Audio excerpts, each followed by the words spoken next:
What if Donald Trump's beautiful economy was never as strong as the rallies made it sound, and one late-night segment just made the entire narrative crack wide open? Jimmy Kimmel and Desi Lydic didn't need to shout, they simply held up the mirror. And Donald Trump didn't like what he saw. Donald Trump had a rough week. His beautiful economy crashed because some dum-dum came and tariffed every country on the planet. Donald Trump tried to save it yesterday, but the markets are still crashing today because, again, some absolute keeps ramping up a trade war against China. But in moments like this, there's one thing you need to understand. This isn't just about numbers on a screen. This isn't just about red arrows and falling charts. This is about a story that Donald Trump and his team tried very, very hard to control, and today it's slipping out of their hands. Stay with me, because what's actually happening behind closed doors right now is something most people haven't fully connected yet. And by the end of this, you're going to see the full picture, and it's going to leave you with some serious questions. It begins with one headline, a sudden shift in numbers, and an urgent scramble behind the scenes to control the story before the first visible cracks become impossible to ignore. Think about that for a second. Before the public even opens their morning news app, there are people in suits, in offices, on phones, desperately trying to get ahead of what's coming. Because when a carefully constructed narrative from Donald Trump starts to unravel, every single second matters. And the narrative that was unraveling, this one had been building for months. For months, not weeks, months. Donald Trump presented an image of an unstoppable economic surge. A carefully structured system where aggressive tariffs were positioned as the solution to manufacturing decline. A shield for domestic industries, a weapon of pressure against global competitors. We're winning, the message from Donald Trump said. We're bringing jobs back. We're making America strong again. And it worked. At the rallies, it absolutely worked. Crowds cheered, people believed. The message was clean, clear, and powerful. But here's the thing about a story that's too clean. Reality is never that tidy, because while the speeches from Donald Trump were happening, the real world kept moving. Supply chains that were supposed to come back home didn't. Consumer prices that were supposed to drop climbed. And trading partners that were supposed to buckle under the pressure, they didn't buckle, they pushed back. And then real-world conditions began to clash violently with that narrative from Donald Trump. Not slowly, not quietly, violently. And when that clash became visible publicly, undeniably visible, the entire fallback argument started to break down. Now, here's where it gets really interesting, because this is the moment when you'd normally expect the administration to course correct, adjust the strategy, acknowledge the complexity, pivot. But that's not what happened with Donald Trump. Instead, and this is the part that tells you everything, instead they doubled down. The tariffs escalated. The rhetoric from Donald Trump intensified, and the gap between what was being said on stage by Donald Trump and what was actually happening in the financial markets, it got wider every single day. Wider. Enter Desi Lydic. Now, if you've been watching late-night television lately, and based on the ratings, a lot of people have been, that something has shifted. These shows aren't just jokes anymore. They're not just punching lines for a quick laugh. They've become something closer to a public debriefing, a space where everything the official press briefing smooths over gets put under a spotlight. And Desi Lydic stepped into that spotlight with something sharper than most people expected. Not just humor focus, precise, uncomfortable surgical focus, turning attention directly toward the economic consequences that the administration of Donald Trump desperately did not want center stage. Let me paint you a picture of what was happening simultaneously. On one screen, official statements from the administration of Donald Trump projecting confidence, stability, growth. On another screen, financial markets reacting in real time to escalating trade tensions. These two screens were showing completely different movies, and the data cold, indifferent, unbothered by politics. The data was beginning to challenge one of Donald Trump's strongest talking points. This is the kind of pressure point that normally gets overshadowed. Bold announcement here, dramatic news cycle there, a tweet at 2 a.m., a rally on Friday. The machine keeps spinning and the uncomfortable story gets buried under the noise. But this time, the noise wasn't enough. Because when market confidence declines at the scale we're talking about, when global trading systems begin reacting to escalating tariff pressure, not with compliance, but with retaliatory escalation, you can't tweet your way out of it. You can't rally your way out of it. The numbers are the numbers. And the numbers were saying something very different from the podium of Donald Trump. Desi Lydic's critique wasn't just that the economy under Donald Trump is doing badly. That would have been too simple, too easy to dismiss. What made it powerful was the framing from Desi Lydic. It highlighted the growing gap, the specific, measurable, visible gap between the idealized economic narrative being presented on stage by Donald Trump and the more unstable, more chaotic, more honest reality reflected in financial markets. That gap is the story. That gap is what this entire situation with Donald Trump is really about. If you're enjoying this breakdown, take a moment to subscribe to the channel. It genuinely helps support this kind of detailed content more than most viewers realize. And we're just getting started, because the economy piece under Donald Trump, that's only half of it. The other half is where things get truly strange. beyond the surface level of political theater, beyond the carefully staged press briefings and the perfectly timed announcements from Donald Trump, beyond the curated image of a smoothly functioning administration. The inner workings of any political machine often reveal far more about how power is actually being exercised than anything said publicly. And right now, those inner workings in Donald Trump's administration are showing some cracks. Late-night television has always leaned into the absurdities of politics. That's not new. Johnny Carson did it. David Letterman did it. Jon Stewart practically built an entire era of political consciousness on it. But something is different now. These segments aren't just entertainment anymore. They're functioning as informal reality checks on public leadership like Donald Trump's increasingly unavoidably. And the audience knows it. Desi Lydic. And here's where the focus sharpens considerably. Focuses on the increasingly unpredictable nature of cabinet appearances and public statements from Donald Trump's team. The boundary between strategic communication and unplanned chaos in this administration of Donald Trump.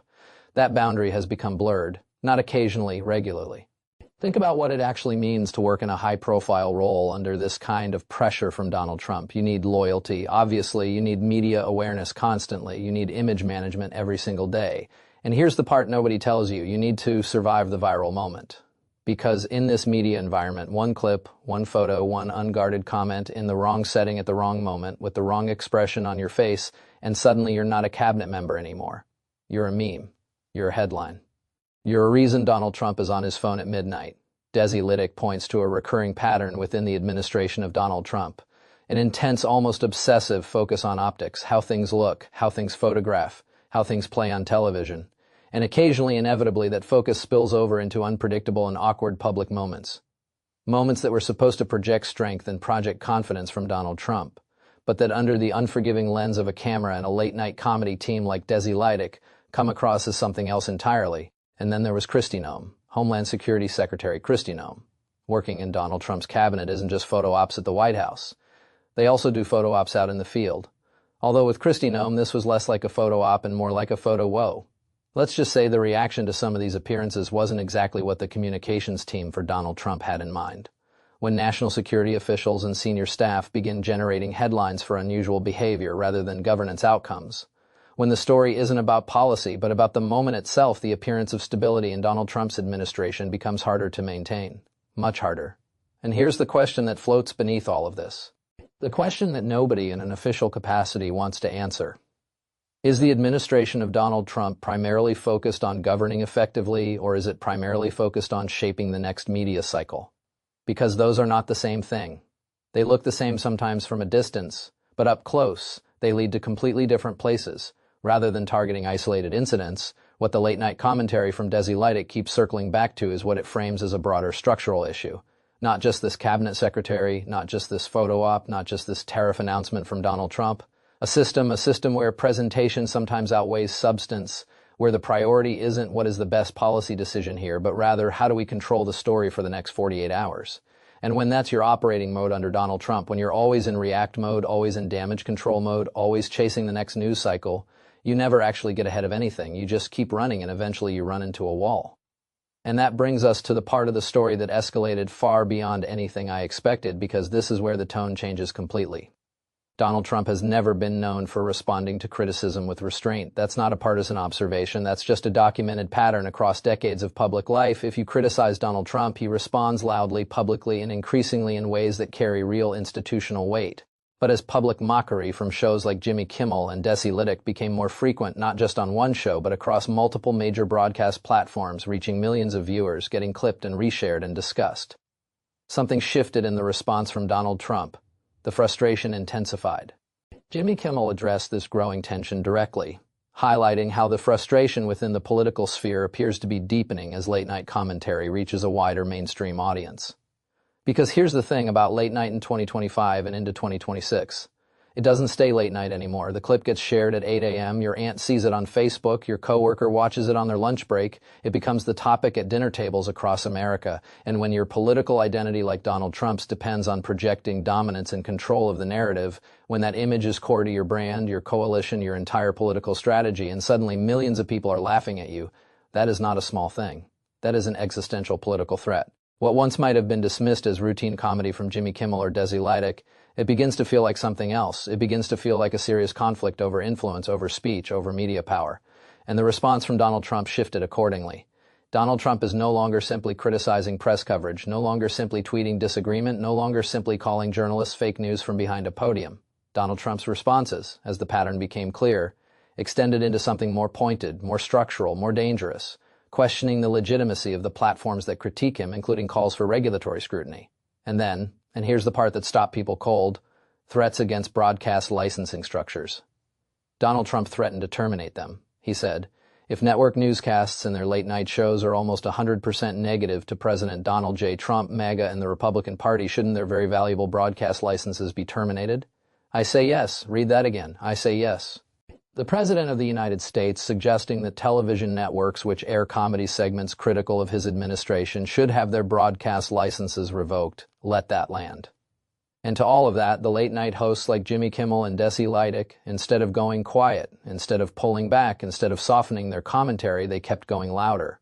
Because here's what that threat from Donald Trump reveals. When you target the financial and legal frameworks that support major networks, when you move from "I disagree with your coverage" to "I want to use regulatory power to shut you down," that's not just frustration, that's fear. That's the reaction of someone who believes at some level that the narrative is slipping, that the jokes from Jimmy Kimmel and Desi Lydic are landing too hard, that the clips are spreading too fast, that the gap between the image being projected by Donald Trump and the reality being lived is becoming too wide to paper over. At the core of this response from Donald Trump is something worth understanding deeply, a political identity built on strength and dominance, an image that fundamentally depends on maintaining authority in the public conversation. Not just in policy, not just in legislation, in the conversation itself, on the terms of discourse. Who gets to speak, what gets amplified, what gets shut down, and when late-night comedy shows like those featuring Jimmy Kimmel and Desi Lydic, of all things, start challenging that authority of Donald Trump, when they become the place where millions of Americans go to process what's actually happening, the response from Donald Trump stops being political. It becomes something more primal than that. It becomes about survival of the image itself. The economy is crashing. The tariffs from Donald Trump are escalating.